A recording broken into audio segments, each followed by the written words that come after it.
I'm Megan, and welcome to our online service. We are so glad that you are all joining us this morning. Whether you're in town or out of town, still in your PJs or ready for the day, we want to invite you to grab a cup of hot cocoa, wrap up in a cozy blanket, and spend the next few minutes worshiping together and learning from Pastor Chan about what life looks like now that Christmas is over.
morning, Ridge family. I hope you had a very Merry Christmas. Now, I know for many of you, the celebration is only beginning as you'll continue to gather with friends and family over the next few days and prepare to welcome in a brand new year.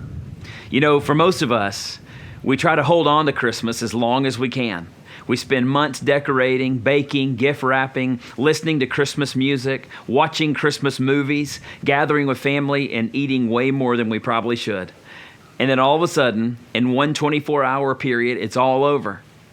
And we wake up on December 26th feeling a little drowsy, bloated, a little confused, and with the post-Christmas blues because it all came to an end way too quickly. You know, in a lot of European countries, there's a holiday known as Boxing Day. And Boxing Day is an actual holiday celebrated on the day after Christmas. It's typically a day to give and receive even more gifts, or to go shopping, or to just spend more time with family. And so Boxing Day allows the Christmas season to be extended just a little bit longer. A more recent tradition that's really gaining popularity in our country is to take the whole 12 days of Christmas thing quite literally, meaning there will be some people this season who will throw one long continuous party from December 25th all the way to January 5th, celebrating 12 straight days of Christmas. Now, I don't know about you, but I just don't have that kind of energy. One day of Christmas wears me out. But the truth is, most of us, in one way or another, try to hold on to Christmas a little bit longer. Some of you leave your Christmas tree up through New Year's Day. Some of you even longer. Some of you will leave your outside Christmas lights up through July. The truth is, we're just not always ready for Christmas to come to an end. And so that begs the question, what do we do now? Now that Christmas is over, what should be our focus? What should be our priority? What should we be setting our minds on? Well, I want to suggest 4 simple things that we can do now that Christmas Day is behind us to help us prepare our hearts for what lies ahead of us and all the things that the Lord has in store for us this year. The first thing that we should do now that Christmas is over is rest. Some of you have been working and planning and preparing for Christmas since August, and maybe things turned out pretty perfect, or maybe they didn't turn out perfect at all. But either way, it took a lot of effort, a lot of time, and a lot of energy to get through Christmas. And so maybe today, even if it's just for a moment, maybe even this moment, you can find some time to relax and rest. You know, things weren't even close to peaceful after that very first Christmas in Bethlehem. As a matter of fact, sometime after the birth of Jesus, Mary and Joseph had to flee from their hometown in order to save the life of their child, Jesus. Matthew chapter 2, verse 13 says, "Now, when the wise men had departed, behold, an angel of the Lord appeared to Joseph in a dream and said, 'Rise, take the child and his mother and flee to Egypt and remain there until I tell you, for Herod is about to search for the child to destroy him.'" And so, once again, just as they did when they had to go to Bethlehem, Joseph had to gather up his family, take them to a place that was not their home, the land of Egypt. And there they would have to live almost undercover as refugees as they waited and watched and prayed that this deadly decree one day would come to an end. And finally, it did. With the death of Herod, the decree came to an end. And finally, after so much adversity, so much difficulty, Joseph was finally able to bring his family back home, back to the land that had been promised to his ancestors so many generations ago. They were finally home, and they could finally rest. I hope today that you can finally find some time to rest. Maybe today you can just stay in your pajamas a little longer, sip that cup of coffee a little slower, take the day easy, and just enjoy some peace. Even if it's in the middle of noisy children playing with brand new toys, or family gatherings, or traveling, or whatever it might be. The first thing that we should try to do, now that Christmas is over, is try to find some rest, allowing the Lord to restore our spirit, renew our strength, and prepare our hearts for what lies ahead. The second thing we should do, now that Christmas is over, is reflect. It really is important that we try to remember what we've spent the last few months preparing for, right? Spending time with family is important. Giving to others is great. Enjoying all the traditions of Christmas is so much fun. But without Jesus as our primary purpose, all those other things just don't really mean that much. On that very first night in Bethlehem, after the birth of Christ, there was a lot going on. Angels were announcing, heavenly hosts were singing, shepherds were celebrating, but it says Mary was doing something different. Luke chapter 2, verse 19 says, "But Mary treasured up all these things, pondering them in her heart." That word treasure is the idea of counting things up.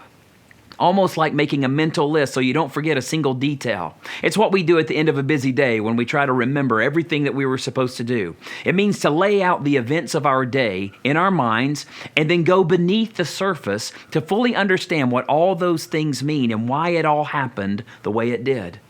No doubt Mary pondered the angel's message. She pondered Joseph's faithfulness to her, and she pondered their long journey to Bethlehem. She would have easily recalled the birth in a stable, a child in a manger, and the shepherds who came to watch and to worship. Mary treasured up all these things, and she pondered them in her heart. You know, reflecting and pondering doesn't happen unless we make time for it to happen. Most of the time, we just move on from event to event, moment to moment, from obligation to obligation, never really taking time to reflect or to remember. But now that Christmas is over, this is a perfect time to ponder what God has been saying to you, to look back over the past 12 months and consider the ways and the works of God in your life and what He's been preparing you to do in the days ahead. It can be as simple as finding a quiet place, just like this, with a beautiful view, a perfect place to just be still and pray, or maybe a long walk on a sunny afternoon, or simply just being still in His presence. However it looks for you, now that Christmas is over, find time to reflect. Find time to ponder and treasure all the things that God is doing in your heart. The third thing we should do now that Christmas is over is rejoice or celebrate. After that first Christmas in Bethlehem, it says the shepherds returned rejoicing. And the shepherds returned, glorifying and praising God for all that they had heard and seen as it had been told to them. This verse reveals that the shepherds were changed by what they had experienced at the manger. The day before the first Christmas, the shepherds were in the fields watching their flocks by night. And on the day after the first Christmas, they were back in those fields watching those same flocks. But something had changed. Their hearts had changed. Their hopes had changed. And they returned to those fields rejoicing and praising God. It actually says the shepherds were glorifying God. And that word glorify means to recognize the true value of something. After seeing the Christ child, the shepherds were overwhelmed by God's power and His grace and His goodness and His faithfulness. They simply could do nothing else but glorify God, rejoice, celebrate what they had just seen and heard. Now, Christmas eventually has to come to an end. But our wonder, our amazement, our rejoicing at God's goodness and love, it never really has to come to an end, nor should it. Just like the shepherds, we can return to our routines, return to our places of work, return to our schools, rejoicing and glorifying God for all that we've seen and heard this Christmas season, and all that He's going to do in the days to come. Yes, eventually Christmas has to come to an end, but our rejoicing doesn't have to come to an end.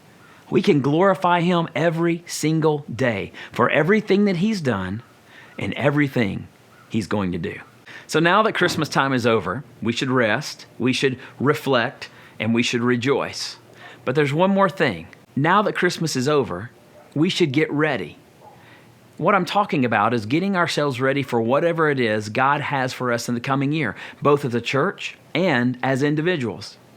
You can see these mountains behind me. They're full of hiking trails. And those of you who enjoy hiking as a hobby, you know that before you go on any hike, you have to get ready.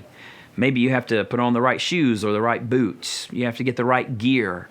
If it's a long hike, you have to take water or maybe food or maybe a sleeping bag to sleep in. There's a lot that goes into preparing for a hike. You don't just get up and go. You have to get ready.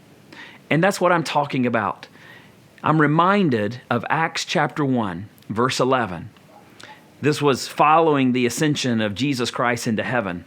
And it says that two men, robed in white, said, "Men of Galilee, why do you stand looking into heaven?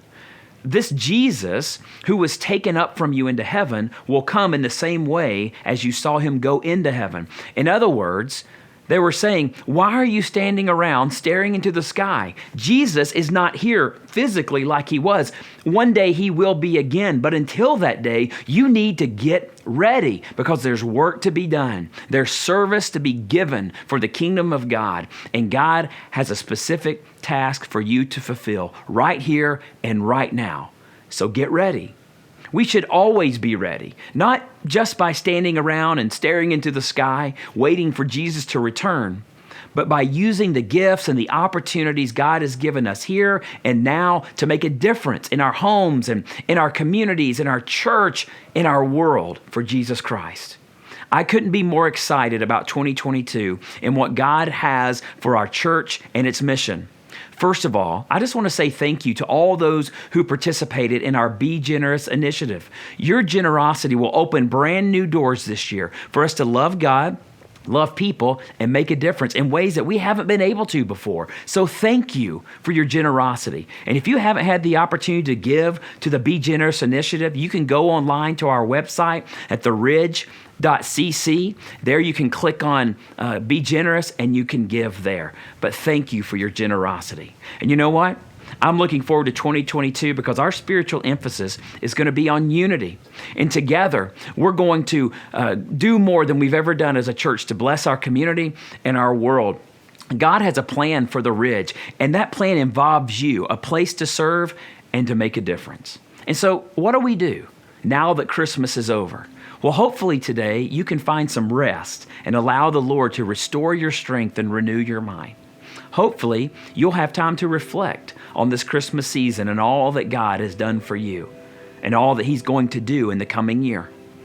And I hope that in reflecting, you find reason to rejoice. Rejoice at God's goodness, his love, his grace that he gives you today and every day. And finally, I hope that you'll get ready, church. Get ready to celebrate a brand new year and all that it might hold for you and your family, but also get ready to be used for his great plans and for his great glory. Thank you so much for watching today. I hope you know that you're loved by the Lord, by this church, and by me.